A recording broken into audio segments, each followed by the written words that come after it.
The storm rolled in long before the first cry. Clouds clawed at the stars as thunder whispered promises of chaos. The village, tucked beneath the dense cover of baobab trees, lay cloaked in restless silence. Animals had gone still. Even the crickets, faithful singers of the night, held their tongues. Then came the wind, howling like it knew a secret it could not wait to tell. Huts trembled, palms swayed wildly, and the sky cracked open to reveal a blood moon, deep red and swollen like a bruise on the heavens. Inside a small mud-brick home on the village's edge, a woman gripped the legs of a wooden bed frame, her screams swallowed by the storm. Her name was Ebel, and she had been in labor since dusk. Sweat poured from her skin, pooling at the base of her spine. Her face was twisted in pain, her eyes wild with a fear that had nothing to do with childbirth. By her side, an old midwife with eyes like spent coals knelt over her, whispering prayers to gods no one named anymore. The baby was coming, no turning back.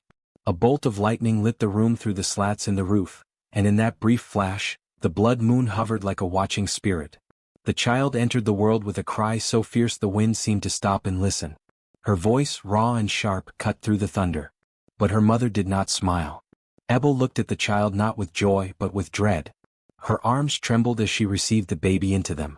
The midwife did not speak for a long time. Then, in a voice like dry leaves brushing the ground, she said, "This one will suffer, for her blood carries the weight of women before her." Ebel flinched. The room felt colder, heavier. The baby squirmed, oblivious to the chains already whispered into her skin. Ebel kissed the girl's forehead with trembling lips and whispered her name, Amarachi. "God's grace," she said softly. A name chosen not in hope, but in rebellion, a prayer flung against the curse they'd laid at her daughter's feet.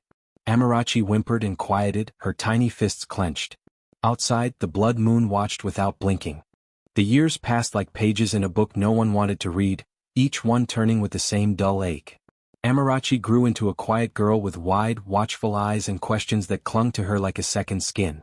From the beginning, the village never let her forget the night of her birth. Women in the market would lower their voices as she passed, clucking their tongues with pity or fear, their whispers sharp as thorns. "They say her grandmother died with a curse in her mouth," one would say. "And her aunt? Didn't her husband leave her with nothing but bruises and shame?" Another would add. "She was born under blood. Blood will follow her." The stories circled Amarachi like vultures, feeding on the parts of her too young to understand but old enough to feel the weight. Ebel tried to shelter her daughter from the claws of these tales, holding her tight at night and telling her stories of queens and warrior women instead. But Ebel's voice, though warm, was always a little shaky, like she didn't believe her own words. In her heart, the silence she had swallowed for years had begun to rot. Obi, Amarachi's father, was not a cruel man by the world's standards, but the world's standards were shallow. He was the kind of man who believed women were made to serve, to kneel, to endure. To him, Ebel was a shadow of a wife and Amarachi, a mistake he had never wanted to name. He rarely looked Amarachi in the eye, and when he did, it was with a coldness that could shatter stone. "You were born crying," he once told her when she tried to defend her mother. "And you will die crying." Amarachi didn't reply. She simply walked away, clutching the hem of her threadbare dress, the words digging into her spine like thorns. She was 7. By the time she turned 10, Amarachi had learned to read pain without sound. She knew when Ebel was about to be struck. Her mother's body would stiffen slightly, like a tree bracing for wind. That day it happened before the sun had climbed past the hills. Obi returned home to find the soup too salty or too watery. Amarachi couldn't remember which. His voice rose. Ebel apologized too quickly. And then came the blow. Amarachi saw her mother stagger backward, a bowl clattering to the floor. Blood bloomed at the edge of Ebel's mouth as she hit the ground. Amarachi screamed and rushed to her, but her father had already turned away, muttering about disrespect and weak women. She knelt beside her mother, who blinked up at her with glassy eyes. Ebel tried to smile, but even her smile trembled. "I'm fine," she said, though she wasn't. In that moment Amarachi's heart split cleanly in two. The pain of it was sharp and unforgettable, but beneath the pain was something else, something dark and growing. That night, as her mother lay asleep with a cloth pressed to her swollen cheek, Amarachi sat by the window, staring up at the sky. The moon was pale, not red, but it was watching her still. She whispered only 4 words into the night, but they were heavy with promise. "I will not kneel." She didn't know what that meant yet. She didn't know how to fight or when or where. But she knew that her life would not end like this. She would not be silenced. She would not be broken. Whatever curse they had whispered into her name, Amarachi decided she would rewrite it, word by word, breath by breath, bruise by bruise. Amarachi's first schoolbook was a slate. Its surface was rough and gray, and her chalk always broke before she was done writing. But she held it like it was treasure. Her thirst for knowledge burned brighter than any hunger she had ever known. While other children groaned when the bell rang, Amarachi ran. She loved words. They obeyed her when nothing else in her life did. Yet the classroom was not a haven for girls like her. She was too eager, the teachers said. Too bold. When she asked questions about history or challenged simple mistakes in lessons, she was told to know her place. They called it talking back. Some even said her spirit needed cleansing. One teacher, a stern man with a fondness for the ruler, said, "Pride in a girl is a disease. Humility is the cure." Each time she stood up for herself, she was punished, sent to sweep the compound, kneel in gravel, or stand in the sun. Still she did not bow. What made the days bearable was Kelechi. He sat 2 benches behind her, a quiet boy with sharp eyes and an even sharper mind. He didn't laugh when others mocked her. One day, after she corrected the teacher on a date in front of the class, and was slapped for it, he waited for her outside. "They fear your voice," he said simply, offering her half of his groundnut cake. He was the only boy who had ever looked her in the eye and listened. They became secret allies. While others played during breaks, Kelechi showed her something behind the school office, a small storage cupboard filled with forgotten books. Some were old textbooks, others were novels. Hidden behind a stack of broken desks, they were gathering dust. Kelechi had found them during a punishment chore. He handed her one titled Voices of Freedom, and from that day on, the cupboard became their shrine. In those pages, Amarachi met women who had led nations, girls who had defied empires, stories of struggle and triumph. She inhaled the words like air. With every chapter, her back straightened, her eyes sharpened. If her people had forgotten who they once were, she would remember. But her strength wasn't invisible. One dry Tuesday, as the sun beat down mercilessly, the village chief's son, Yuzo, stood outside the school gates with a gang of boys. He was tall, spoiled, and used to getting his way. Amarachi was walking home with her books when he blocked her path. "Do you walk like that because you think you're better than us?" he sneered. "Or because your head's full of lies from white man's books?" The others laughed, encouraged. She met his eyes without flinching. "I walk like this because I know I am not less." The laughter stopped. Yuzo's smile turned cold. "Maybe your father should beat more sense into you," he spat, then stepped forward and flicked her forehead. Something snapped. Amarachi didn't think. She didn't plan. Her hand flew through the air, open and hard.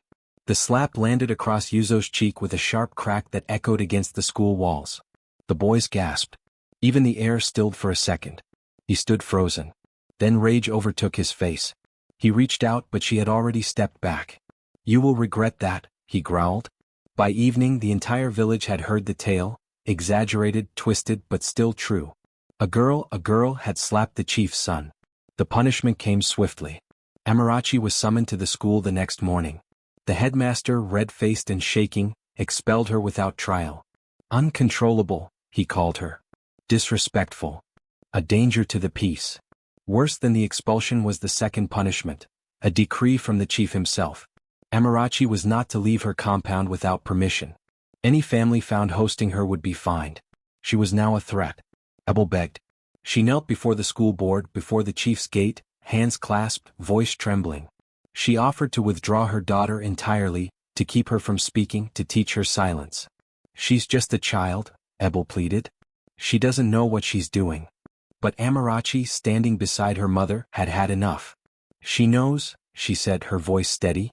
"She knows that if she says nothing today, tomorrow it will be worse." The room fell silent. Amarachi looked at the elders, at the teachers, at the chief's messenger. "If your sons are free to insult, why are your daughters not free to defend?" No one answered. She turned to her mother, placing a hand gently on her shoulder. "Don't beg for me anymore. If they want me silent, they must bury me." Ebel wept quietly, not just out of fear but out of pride she dared not show. That night, Amarachi returned to her mat in the corner of their home.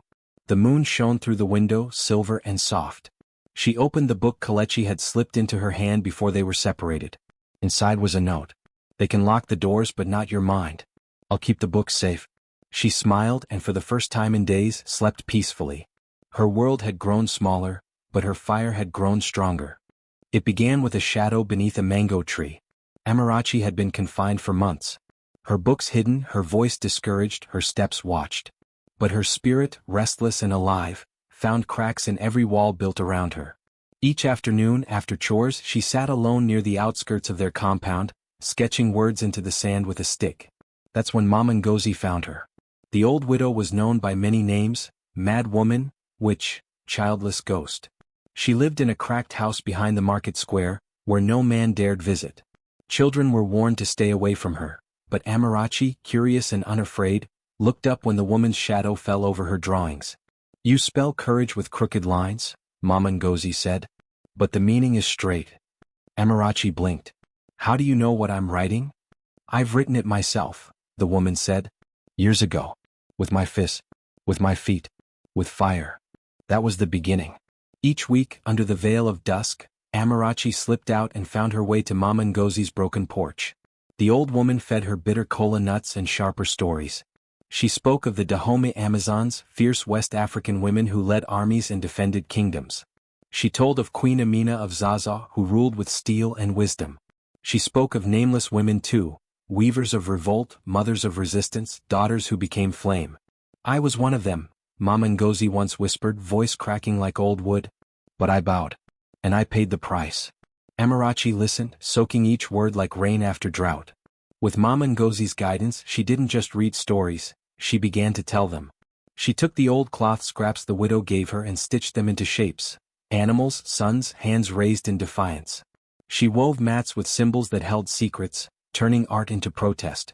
Soon, younger girls in the village began to gather near the mango tree. Amarachi, no longer hidden, would sit with them in a circle, telling tales of warrior girls who defied kings, of mothers who escaped chains.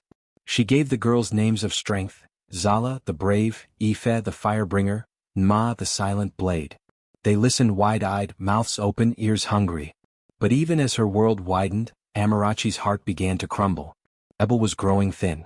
Her voice, once warm though weary, became quieter. She coughed at night, soft at first, then sharp, ragged. She hid it like she hid everything. When Amarachi begged her to see the healer, Ebel only smiled faintly. "I'm just tired, child," she said. "I've been tired a long time." Weeks passed. The illness deepened. Ebel, once a shadow of obedience, began to fade altogether. She lay curled on her mat one morning, eyes open but far away. Amarachi knelt beside her, clutching her hand. "Don't leave me," she whispered. "Not yet. Not like this." Ebel's fingers twitched. Her lips parted. And in a voice so thin it could have been wind, she said, "Undo my silence, child." Then she was gone. Amarachi didn't scream. She didn't wail. She sat with her mother's body long after it had cooled, the words burning inside her. When they came to take Ebel for burial, Amarachi insisted on dressing her. She wrapped her in cloth she had woven herself, not white but deep red, stitched with patterns of fire and rain. The women watching shook their heads. "It's not proper," they murmured. Nothing about Ebel's life had been proper. The day of the funeral came and the compound was full. The air was thick with incense and murmurs. Elders recited familiar prayers. Women wept politely into their wrappers. Obi, her father, stood silent beside the body, eyes dry, hands folded. Amarachi waited until the final prayer was said. Then she stepped forward. "I will speak," she announced. Gasps fluttered through the crowd. It was not customary. Daughters did not speak at burials, especially not girls like her. But Amarachi's voice rose. "My mother died slowly. Not from illness alone, but from silence. From bending every day into shapes that were not hers. From kneeling, from shrinking, from swallowing words until they turned to rot inside her." Obi stiffened. A murmur of disapproval rolled through the elders. Amarachi pressed on. She was told she was lucky to be married. Lucky to be beaten. Lucky to be ignored. They called it duty. They called it tradition. But I was there. I saw her bleed. Her voice did not crack. It rose, stronger, fueled by years of swallowed grief. She raised me with a trembling hand, but even that hand shielded me. She died with sorrow in her chest. I will not carry it forward.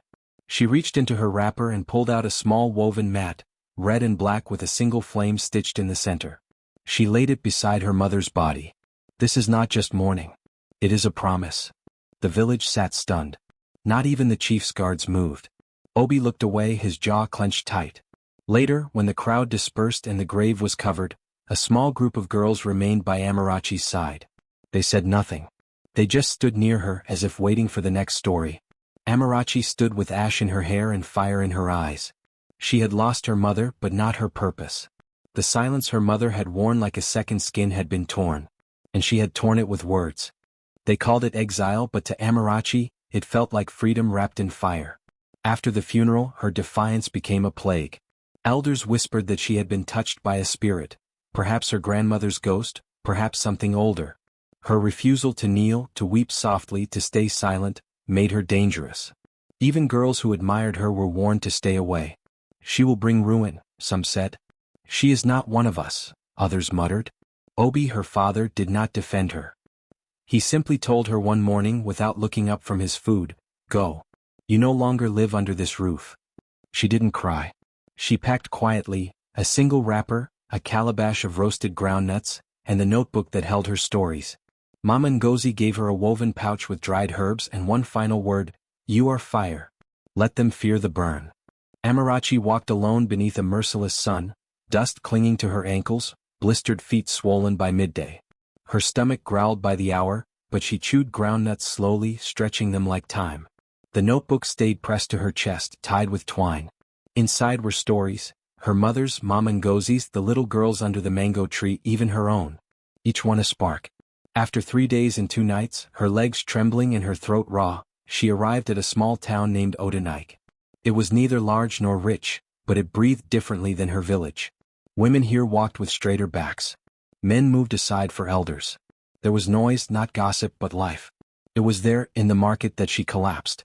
When she woke, the scent of shea butter and eucalyptus filled the air. A cool cloth rested on her forehead. A woman sat beside her, mixing herbs into a clay bowl. Her hands were strong, scarred, and her eyes were sharp but kind. "You walked too far on too little," the woman said. "Even fire needs rest." Her name was Ayabizi, a midwife, healer, and keeper of women's secrets. She had found Amarachi passed out near her stall and carried her home. When Amarachi tried to sit up and thank her, Ayabizi waved it off. "I don't need your gratitude," she said. "But if you want to stay, you'll work. And you'll learn." And so Amarachi stayed. Days turned into weeks. Ayabizi taught her the names of roots, the pressure points for pain, the whispers that carried healing. But she taught her more than that, she taught her to listen. Every woman who passed through the door brought a wound, not all of them on the skin. There were girls barely old enough to bleed, forced into marriage. Women who lost child after child and were blamed. Mothers with stretch marks like lightning bolts and shame they had no words for. Amarachi watched, learned, helped grind, mix, carry, tend. But mostly she listened. She began to ask gently, "Do you want to tell me your story?" And when they did, she wrote them down. At night, by lamplight, she filled her notebook with their words. She didn't just write the pain, she wrote the strength that survived it. She titled each story like a crown: "She who bled but did not break," "The woman who walked out on her wedding day," "A daughter born twice." The notebook thickened. So did her heart. She became known not just as Beezy's girl but the listener. Women came just to talk. Some left lighter. Some returned with friends. The town began to hum with quiet change. One day, a girl of 12 sat on the mat beside her, hands shaking, whispering about an uncle who touched her at night. Amarachi didn't flinch. She wrapped the girl in her arms and said softly, "You are not a curse. You are not alone." That night, she added a new story to the notebook. Weeks later, the girl's aunt returned, not to scold but to thank Amarachi. "You named the thing," she said, crying. "And now we can fight it." It was then that Amarachi began to dream of something greater, not just a notebook but a book. A collection of truth. A fire that could spread. "You think the world will let you print these things?" Ayabizi asked when Amarachi shared her vision. "They may try to stop me," Amarachi said. "But they cannot unread what I've written." Ayabizi chuckled. "Then write it with fire." In her small room, beside jars of crushed ginger and soaked bark, Amarachi began to sort the stories. She grouped them by pain, then by victory. She gave each woman a new name, not to hide them but to give them back control. She called the book Ash and Flame, stories our mothers couldn't tell.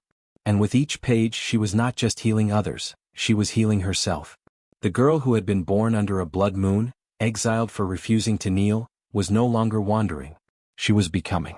The book was never meant to be loud, but it roared. The Bloodline of the Silenced, Amarachi's first printed collection, was published on rough paper by a small printing house Ayabizi had once helped heal. The pages smelled like ink and dust and fire. Its stories, each one drawn from truth, stirred something ancient. No names were revealed. Yet every woman who read it knew someone within the lines. It sold slowly at first, passed hand to hand, market to market. But in hushed corners and crowded courtyards, women began to quote it. She survived and so will I. My silence was never consent. Pain passed down is not inheritance, it's theft. Soon the book reached further, beyond Odenike, into towns and villages that whispered Amarachi's name like a secret prayer. Young women sought her out. Older women wept through the pages, clutching the truths they had hidden for decades. One morning, Amarachi stood before a mirror, wrapped in a bold wrapper of crimson and gold. Her cheekbones were sharper now, her eyes steadier. The girl who once scratched poems into the sand was gone. I have to go back, she told Ayabizi. The older woman didn't argue. She simply placed a satchel into her hand, filled with healing herbs, her original notebook and a folded letter. For the girl who once walked here barefoot, Ayabizi said, and the woman who now carries nations in her mouth. Amarachi returned to her village with the sun behind her and dust rising in her wake. It had been 5 years since she was cast out. The gates still stood. The trees had grown taller. But something deeper had shifted, or perhaps it was only her that had changed. Whispers followed her footsteps like shadows. That's the cursed one. The one who shamed her father. The one who writes stories too sharp to swallow. She expected those. But there were other voices too, softer, awed. She came back. She has not bowed. She glows. She approached her family's compound. Obi stood at the doorway, older, grayer. He said nothing. She did not kneel. Their silence held history and distance. But she was not here for him. She walked to the village square, where the Council of Women still met once a month, robed in tradition, burdened with deference. Amarachi requested to speak. She was told, this gathering is not for rebels. So she turned away and called for her own. The next morning, beneath the old Irako tree that once shaded her childhood games, she set out woven mats and hung cloth banners with phrases from her book. Let the silence speak. Your story is your seed. By mid-morning a few girls came. Then mothers. Then grandmothers. Women who once avoided her now stood beside her. The crowd swelled. Some climbed trees. Some sat in the dust. They came from across the village and from outside it. Even a few men lingered at the edges, curious, pretending not to listen. When Amarachi stood to speak, the sun lit her like flame. You said I was born cursed, she began. That I would suffer. That my mother did and so did her mother. That suffering is in my blood. She paused. No one breathed. But I have tasted the root of that curse. And I know this now, it was never us who were broken.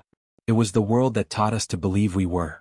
She looked over the sea of faces, some weathered by time, others still wet with youth. We were born whole. It was the world that broke us. A murmur rippled. Then applause. Then something deeper, a wailing and ululation. Some women wept openly. Others stood and shouted names, Ngozi, Adiku, Ebel. Names of women who never got to speak. Amarachi raised her hand. We carry not just blood but voice. Today you will speak your own. One by one women rose. An old widow confessed that her husband beat her for 30 years. A young mother admitted she tried to run away at 15 but was dragged back. A girl whispered about nights she could not sleep because of what her uncle did. They poured their stories like water on dry earth. And the ground, the very ground that once held Amarachi's shame, listened. She gave every speaker a small bead bracelet, handmade with red and gold glass, telling them, you are not alone. You are not wrong. You are not weak. By dusk, the Irako tree was wrapped in fabric and surrounded by echoes. Word spread. The elders could no longer ignore her. Even Obi came, standing at the back, unmoving. His eyes followed his daughter, but he did not speak. That night, Amarachi sat under the same tree, her satchel beside her, filled now with letters and small tokens, feathers, carvings, scraps of poems, all given by women who'd told their truths. A teenage girl approached her, barefoot and trembling. I want to tell my story, she whispered. Amarachi smiled and opened the notebook. Begin. She did not need permission from councils or fathers anymore. She had returned not to kneel, but to rise and to lift others with her. They came for the stories first, not with questions or debates but with fire. One morning Amarachi awoke to smoke in the air and screams in the wind. The small shelter where she stored her scrolls and books, tucked beside the old irako tree, was ablaze. Villagers rushed to douse the flames, but the fire had been set with purpose. It was not an accident. It was a warning. Someone had decided her words were too dangerous to live. She stood in the ash, her hands trembling but her spine unbent. In the middle of the blackened ruin, a single page fluttered, singed at the corners but legible. Truth feared is truth that matters. Kelechi was the first to arrive. His voice was now deeper, his body lean and purposeful. He had returned to the village after years of study, now a teacher at the local school. He wrapped a cloth around his mouth and helped her salvage what he could. Most scrolls were lost but not all. Her original notebook, the one bound by twine, had not been stored there. It remained untouched, tucked beneath her pillow. "This is war," she said, soot in her voice. "Then we fight with fire," Kelechi replied. "But not theirs. Ours." That evening they built a new shelter, sturdier and visible. Women brought old pots, clay jugs, even thatched mats to support the effort. No one asked why anymore. They simply came. Some men spat and muttered, but no one dared strike again, not yet. But fear had stirred. It arrived in the form of a girl named Onyanai. She was just 15, quiet and doe-eyed. She approached Amarachi in the early dusk, her words trembling. "It was the chief's son," she said. "Yuzo? He said it was my fault. That if I spoke, no one would believe me." Amarachi felt her breath catch. She remembered Yuzo well, the same boy who had mocked her years ago. The same boy she had slapped. Only now he was a man. And his power had grown with him. Amarachi knelt and took Onyanai's hands in hers. "You do not need to whisper any more." The next morning Amarachi dressed in pure white, the color of mourning but also the color of peace. She wrapped a white cloth across her chest tied with red beads, for all the women who had bled silently. She stood in the square and said nothing. Just stood. By midday other women joined. Old and young. Mothers with infants, teenagers with scraped knees, grandmothers with bent backs. All in white. The village had never seen it before, a procession not led by drums or chants but by stillness. The next day they walked again. This time around the chief's compound. No insults. No threats. Just a slow river of white cloth and steady eyes. The chief tried to ignore it. Then to threaten it. Then to forbid it. But the women kept coming. And when Onyanai spoke publicly, standing under the irako tree, voice shaking but defiant, everything cracked. "I was not asking for it. I was not silent because I was guilty. I was silent because I was afraid." That was the line that broke the silence of centuries. Amarachi stepped forward and placed a scroll in the hands of the village guards. "This is a petition for trial. With over 200 signatures. If justice is not done, peace will not return." The chief, cornered by pressure and whispers, had no choice. A village trial was called. It was the first time in living memory that a chief's son would be publicly questioned. Elders gathered in the open square. The entire village came, some to scoff, others to bear witness. Yuzo denied everything, of course. Smug, polished, convinced of his immunity. But then the testimonies began. Not just Onyanai, but 3 other girls. And one woman, now married, who had never told a soul until that day. Their stories fit together like broken glass reassembled into a mirror. Then Amarachi stepped forward. She told her own truth, not of abuse by Yuzo, but of a culture that taught boys they could take and taught girls to swallow their screams. She spoke of silence passed down like inheritance, of mothers whose tears never reached the surface, of girls taught to look down and apologize for being born. "My name is Amarachi," she said to the elders. "I was born under a blood moon. You said I would suffer. You never said I would rise." The silence that followed was not fear. It was respect. The trial lasted into the night. And when it ended, the chief, his face taut with shame, stood. "My son will leave this village. Immediately. He has brought disgrace to our name." The sentence was light, but the gesture was heavy. For the first time, a man with power had been made to face the consequences of violating a girl without it. The crowd erupted. Not in cheers but in tears. Women hugged. Girls stared wide-eyed, seeing possibility. Even some men nodded as if something heavy had been lifted from their own chests. That night, Amarachi stood again beneath the irako tree. This time she lit a small fire not to destroy but to bless. She held up her notebook and spoke to the gathering. "This fire is not for rage. It is for remembrance. For rebirth. For every woman who once whispered and now speaks. and the crowd replied in one voice, "We are fire's daughters." The day the council was formed, the village bells rang for women, not weddings, not mourning, not harvest, but for a beginning. Under the same iroko tree where pain was once poured out, a new circle gathered. This time it was not just Amarachi who spoke. Girls who had once sat quietly in the shade now stood in front of their elders with scrolls in hand, their voices sure, their eyes steady. The women's council was no longer a demand, it was a declaration. The village square transformed. Mats were replaced with hand-carved benches. Elders gave their blessing, but the rules were written by daughters. Amarachi was named its founding voice, though she never claimed the title of leader. "We lead together," she said. "Every voice here is fire." Every week they met, young and old, to speak, listen, and teach. Girls learned more than reading and writing. They learned to defend themselves, to weave medicine into cloth, to balance words and blades with equal wisdom. Kalechi offered lessons in critical thinking and history, while Anyanai began a program called The First Voice, where the youngest girls practiced telling their truths without shame. Amarachi poured her strength into building a permanent home for the council, a low, wide house made of red clay and polished stone, adorned with carvings of dancing women and flowering vines. At the entrance, a plaque read, "Ebel's house, where silence ends and spirit begins." Inside, a small library grew. Shelves filled with books once hidden, now openly shared. The walls bore portraits of women from the village, some alive, some remembered. In the center of the hall stood a sculpture of a mother holding a child, carved by one of the young girls. It was not perfect, but it was powerful. One day, as Amarachi rearranged scrolls on a shelf, a messenger approached her quietly. He held a palm leaf note, tied with frayed twine. "It's from your father," he said. She did not open it immediately. She knew it would not be a blessing nor a curse. Just a reach, the hand of a man who had never asked for her before. When she finally unrolled the note that night by firelight, it read, "I am sick, Amarachi. The fever burns. I see now. I was wrong. Forgive me before I leave this world. Obi." There was no anger in her heart, only a strange, distant ache, like hearing a song from long ago. 2 days later she visited him. The compound was smaller than she remembered. Or maybe she had grown too large for it, not in body but in spirit. He lay on a mat, eyes sunken, beard untrimmed. The same man who once declared she'd die crying was now too weak to lift his hand. He tried to sit, but she raised a hand.